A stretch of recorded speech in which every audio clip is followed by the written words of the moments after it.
A fines del siglo XII, la cristiandad se debatía en enormes análisis.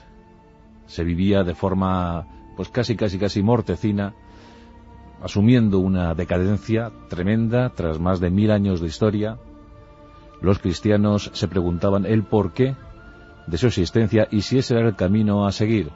El Vaticano no estaba para muchas luces, para muchos bríos, y lo cierto es que se necesitaba con urgencia un gran agitador, un agitador en el mejor sentido de la palabra, que provocase renovación, que provocase nuevos impulsos, nuevos vientos insuflados de virtudes tales como la pobreza, la humildad, la oración, la solidaridad.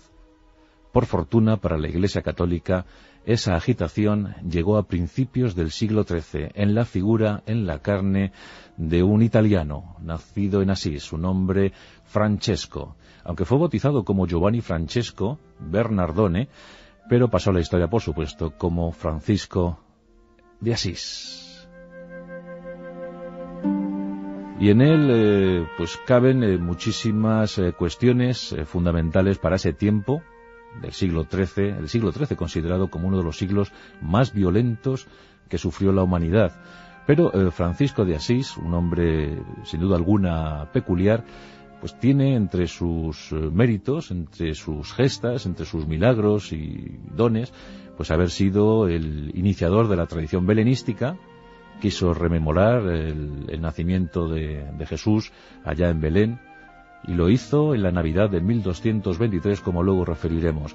Pero también pasa a la historia por ser el primer estigmatizado, el primero en recibir las heridas de Cristo en la tierra, y sucedió un año más tarde de lo del Belén, en 1224.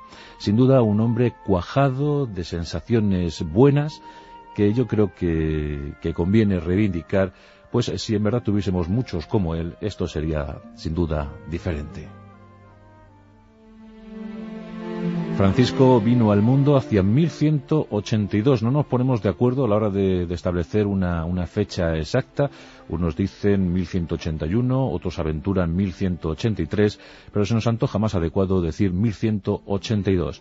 Y en ese tiempo, como os decía antes, la cristiandad estaba atenazada por un enorme debate, una crisis interna, las cruzadas para recuperar Tierra Santa, los territorios que pisó el Mesías, no habían funcionado, no iban bien, aún quedaban algunas que se iban a dar en el siglo XIII, todas ellas fallidas, hasta la última oficial, considerada así, la protagonizada por el rey francés San Luis.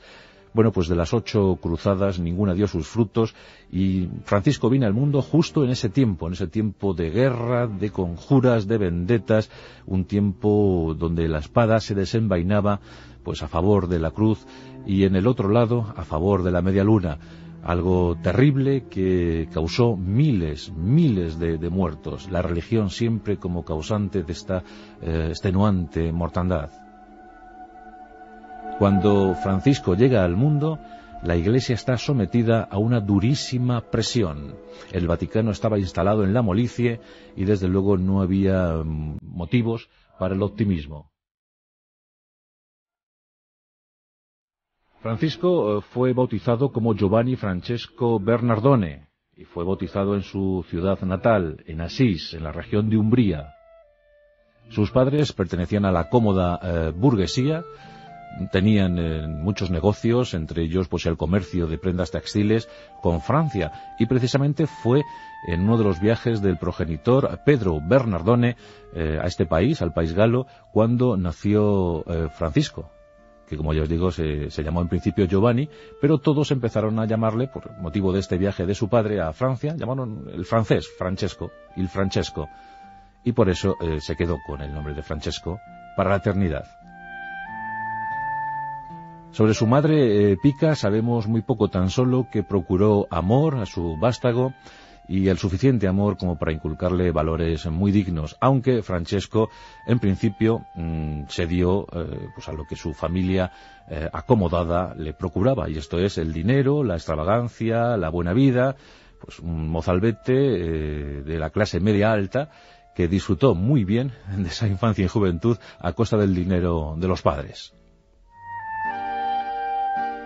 Por tanto, teniendo una buena bolsa, llena de monedas, pues era difícil acudir a la escuela. El dinero te lo procuraba todo, y por eso Francisco no recibió en estos años mozos mucha instrucción académica, más bien ninguna. No fue muy instruido en lides académicas del saber. Así que Francesco creció casi libre, un poco, como digo, bohemio, y a expensas de lo que sus padres le pudieran suministrar para sus holganzas, para sus fiestas y su vida siempre al límite. Y es por ello que este muchacho, tan necesitado de aventuras y de sensaciones fuertes, a los 20 años de edad sintió la llamada de las armas y se alistó voluntario en el ejército de su ciudad, Asís. Por entonces ya sabéis que las ciudades italianas siempre pugnaban por anexionarse territorio ajeno, y bueno, pues Asís tenía una enemiga acérrima en Perugia. Perugia era la ciudad adversaria y había que combatirla. Por tanto, los jóvenes de Asís se apuntaron a la nómina de soldados, y estos fueron al frente dispuestos a darle una lección a los de Perugia. Esto acontecía hacia 1202, pero claro, ese afán envalentonado de los de Asís chocó contra los muros de Perugia, y los peruginos, desde luego, sí que les dieron una buena lección, sí que les dieron todo un desastre a los de Asís, y muchos soldados de Asís cayeron prisioneros en las cárceles de Perugia. Uno de ellos, por cierto, Francisco. Y durante un año moró en los presidios de Perugia, y allí contrajo enfermedades severísimas que le hicieron replantearse su vida. Fue un tiempo vivido al límite de la supervivencia, pero Francisco logró salir de esa enfermedad, logró también salir de la cárcel y regresó a su localidad, aunque todavía pensando en las lides bélicas. Por eso volvió otra vez a alistarse, y esta vez con armadura y caballo. O sea, como todo un caballero de la época, de ese siglo XIII, Francisco pretendió viajar al reino de Nápoles, donde se daban luchas, donde se daba territorio y tiempo para la aventura, para la gesta, para las grandes hazañas, porque Francisco soñaba con ser un eminente caballero, un gran militar, digno de su tiempo y desde luego héroe para todos sus conciudadanos. Y volvió a la guerra. Lo que ocurre es que en el camino hacia Nápoles volvió a caer enfermo. Ocurrió en la ciudad de Spoleto. Y allí tuvo su primer sueño sobrenatural. Su primer presunto vaticinio celestial. Dicen que en una noche de delirio, atenazado también, cubierto por la fiebre, Francisco escuchó una voz, y esa voz le dijo: ¿por qué no sirves al amo en lugar del servidor? ¿Por qué no sirves al amo en lugar del servidor? Se repitió constantemente durante toda la noche, un mensaje claro para Francisco. Pues esa voz, esas voces que llegaban del cielo, le decían que había que servir al de arriba y no al de abajo. El de abajo era un simple servidor, y ¿por qué no se dedicaba más a tareas más concretas como las de servir a Dios? Esto convenció al joven Francisco, y con 20 y poco años retornó a Asís más convencido que nunca. En el camino seguía ciñendo su armadura, montando su caballo, se cruzó con un viejo guerrero, con un viejo caballero venido a menos, sumido en la miseria y que vestía tan solo harapos, aunque recordaba su pasado glorioso. Francisco dicen que se compadeció de él, se despojó de esa armadura tan brillante, tan lustrosa, y se la cedió. Asimismo, le entregó el caballo. Acto seguido, Francisco solicitó a su interlocutor que le cediese también a su vez sus harapos, y bueno, pues con esos harapos apareció en Asís. Y bueno, apareció sonriente. Ya estaba muy imbuido de sí mismo, de lo que tenía que hacer, de cuál podía ser su misión en la vida, y tan sonriente le vieron sus amigos que le dijeron: ¿acaso te has comprometido con una bella dama? Y dijo Francisco: sí, me he comprometido con la dama más bella.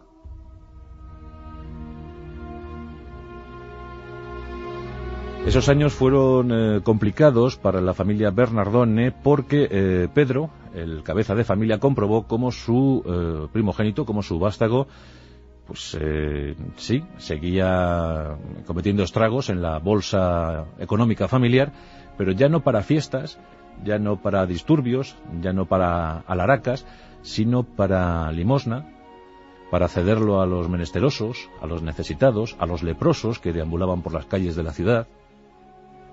En una ocasión dicen que Francisco se internó en la tienda de sus padres. En esta pues colgaban algunos trajes, algunas impedimentas de lujo, y bueno, pues en un acto casi de rapiña expolió toda la tienda para entregar las vestimentas, los ropajes a los necesitados. Esto desató la ira de don Pedro Bernardone, y le propinó una paliza tremenda a su hijo, llegando incluso a encadenarle para que no siguiese con esa actitud.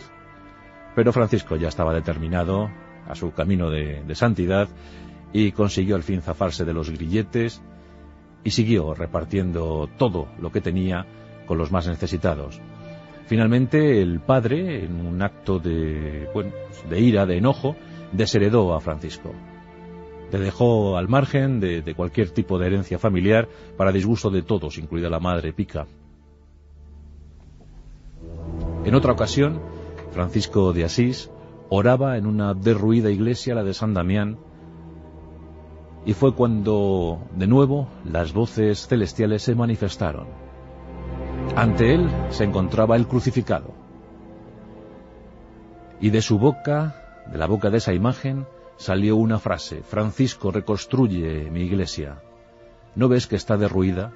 Reconstrúyela. Eso se lo dijo una y otra vez. Y este mensaje hay que interpretarlo con mayúsculas. Francisco, reconstruye mi iglesia. ¿No ves que está derruida? Esto lo podemos extrapolar a la ciudad que queramos, de aquella cristiandad, incluso al Vaticano.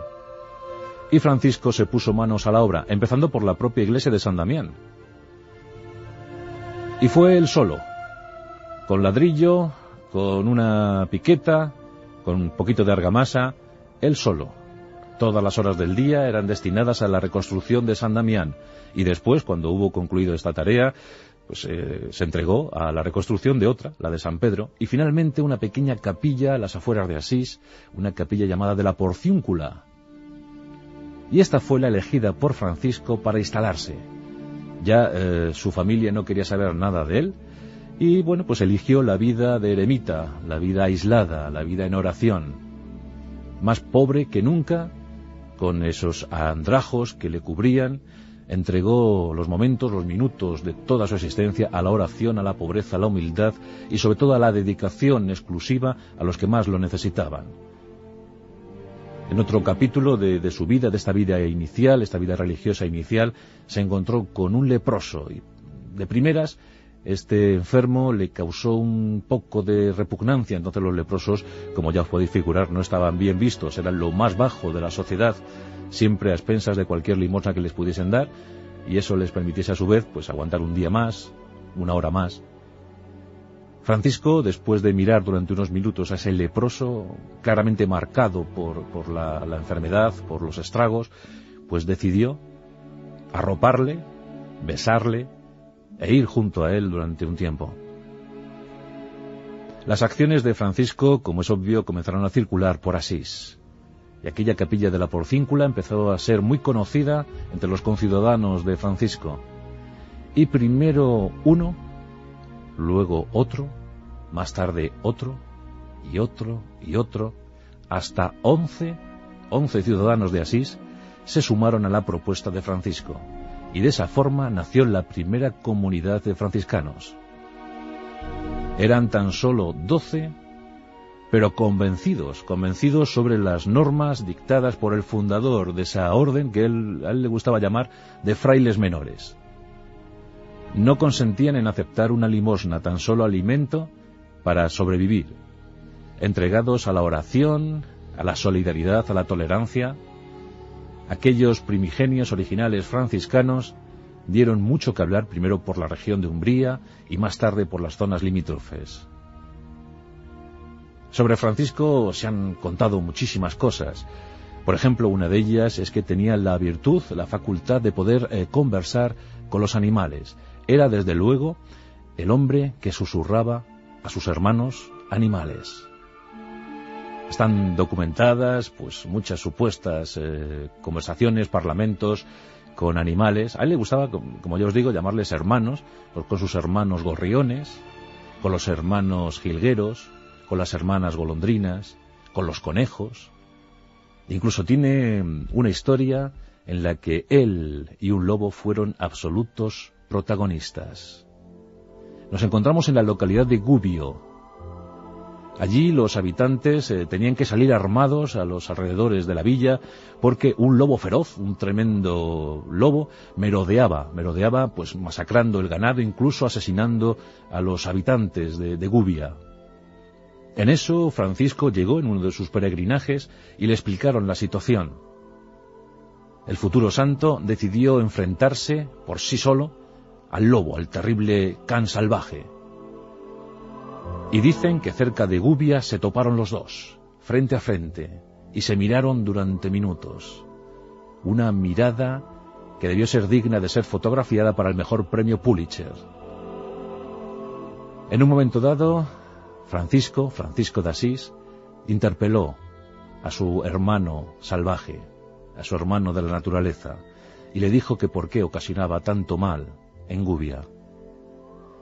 El lobo le fue mirando primero con ojos fieros, pero paulatinamente esa mirada se tornó mansa. Y cuentan las crónicas que finalmente el terrible lobo de Gubbia se postró a los pies de Francisco. Este le acarició y le conminó a no seguir haciendo el mal, a no seguir destrozando los rebaños de Gubbia, ni acosando a sus gentes, y que a cambio éstas le proporcionarían comida todos los días. El lobo al parecer asintió, y desde entonces aquel lobo se convirtió en el mejor amigo de Gubbia. Sus habitantes cumplieron la promesa, el pacto, y le dieron provisiones, le dieron comida hasta el fin de sus días. Una historia bellísima. Francisco de Asís siempre preconizaba la coexistencia con la naturaleza, vivir en armonía con la naturaleza. Era un mensaje digno, un mensaje poco escuchado hasta entonces. Hasta ese momento los hombres se servían de la naturaleza, pero con Francisco empezaron a pensárselo mejor. Nuestro hábitat, nuestro planeta, el sitio en el que moramos, el sitio que debe ser preservado para las generaciones futuras. Eso ya lo contaba Francisco de Asís a principios del siglo XIII. En 1210, la pequeña comunidad de frailes menores encaminó sus pasos al Vaticano, con una original reglamentación escrita por Francisco y que fue aprobada por el Papa Inocencio III.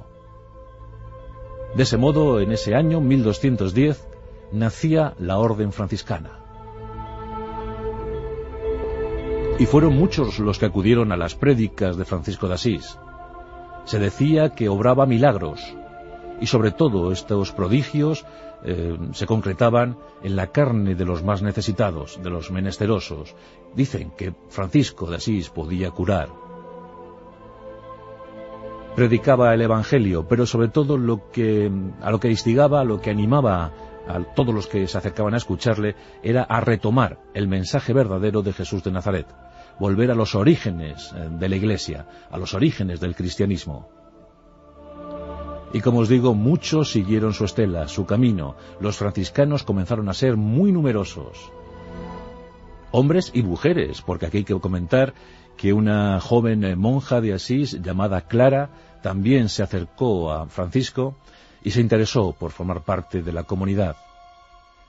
Y para ella y un grupo de entusiastas muchachas, en la propia iglesia de San Damián, se creó una institución, toda una institución, una auténtica fuerza femenina para los franciscanos. De ese modo nacieron las clarisas, la segunda orden, como así fue llamada. Y a esta siguió una tercera, la orden de los terciarios. La verdad es que Francisco de Asís generó tres: la orden de los frailes menores, la conocida como orden de los franciscanos, la orden de las clarisas y también de los terciarios. tres formas de entender la religión, tres formas de entender el cristianismo y que desde luego gozaron de mucha popularidad casi de inmediato. Pero Francisco pretendía predicar el Evangelio en territorio musulmán. Era por entonces el gran enemigo de la cristiandad y pretendía convertir a cuanto musulmán se le presentase. Y decidió viajar ya en 1212. Fijaos cómo estaba la situación en el norte de África, ocupada esta zona territorial, esta zona del mundo, por los fundamentalistas almohades. La batalla de las Navas de Tolosa se dio ese año, 1212, el desastre para los almohades, a cargo de los tres reyes cristianos. Bueno, pues en 1212 Francisco de Asís visitó España en un viaje, un pretendido viaje hacia el norte de África, pero no pudo alcanzar los territorios africanos, una vez más, por la enfermedad. Y es que Francisco de Asís se mortificaba constantemente. Era mortal, era hombre, y tenía a veces pensamientos pecaminosos. Y esto intentaba erradicarlo de su mente con castigos constantes.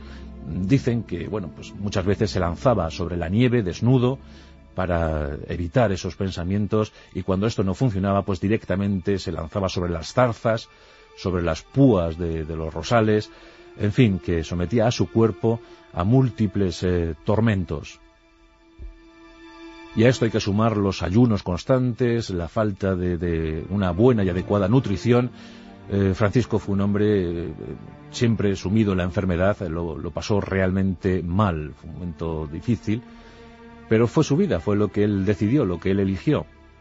En 1219 llegó al fin su gran momento, la oportunidad de viajar a Tierra Santa, los lugares pisados por el Mesías. En aquel momento los cruzados intentaban socavar el ánimo, sojuzgar la potencia bélica de Malek al-Kamil, el sultán que vivía en Egipto. Y en Damieta, ahí desembarcó Francisco de Asís con unos hermanos, dispuesto a convertir a los musulmanes de Egipto. Solicitó, de forma, dicen, inconsciente, una entrevista con el propio sultán Malek al-Kamil, y este se la concedió, movido por la curiosidad. Francisco animó al maometano a que se convirtiese al cristianismo, y durante horas estuvieron conversando. La verdad es que no lo consiguió. Malek al-Kamil tenía sus ideas muy claras y le dijo a su nuevo amigo que si él se convertía al cristianismo, sus conciudadanos, sus súbditos, poco más o menos que le pasarían a cuchillo. Pero sí dijo una frase digna de ser recordada. El sultán Malek al-Kamil, hombre inteligente como pocos, espada defensora del Islam, dijo: si todos los cristianos fuesen como él, sería muy fácil ser cristiano.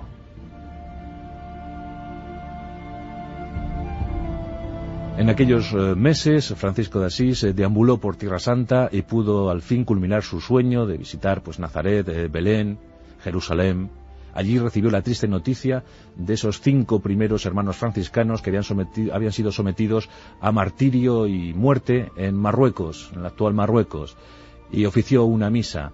Esta visita de Francisco de Asís es fundamental para Tierra Santa porque provocó, a posteriori, que los hermanos franciscanos se hiciesen cargo de la custodia de los santos lugares. Y hoy en día, cuando visitamos Israel, cuando visitamos aquella zona, la antigua Palestina, podemos comprobar que en efecto allí siguen los franciscanos. Han soportado guerras, desolaciones, injusticias, pero allí siguen los franciscanos, férreos. Y el fundador tuvo que regresar a Italia porque la situación se había tornado un poco difícil, un poco complicada. Algunos franciscanos querían reorientar, reconducir la nave, y claro, pues a esto se opuso Francisco, regresando inmediatamente y poniendo paz, poniendo orden, y diciendo que no se podían desviar de los fundamentos esenciales de la orden franciscana. Los frailes menores debían seguir entregados a la oración, a la humildad, a la pobreza, a la tolerancia. Esas eran las reglas básicas, eso era lo que había que seguir, tal y como había predicado Jesús de Nazaret.